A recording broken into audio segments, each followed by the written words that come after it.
స్తోత్రం చదువుకుంటే గురుగ్రహం శక్తి పొందేస్తుంది. రోజు ఒకసారి దక్షిణామూర్తి స్తోత్రం చదివారనుకోండి చాలు, అంతే.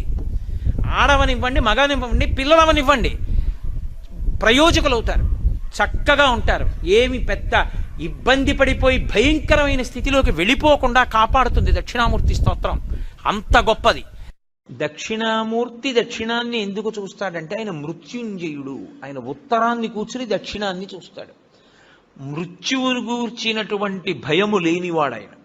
ఆయన పాదములు పట్టుకుంటే మృత్యుభీతి పోతుంది, భయం పోతుంది. అందుకే దక్షిణామూర్తి స్వరూపం అసలు సమస్త ఐశ్వర్యము దగ్గర నుండి, చదువుల దగ్గర నుండి, మోక్షము వరకు దక్షిణామూర్తి ఇవ్వలేనటువంటిది లోకమునందు లేనే లేదు.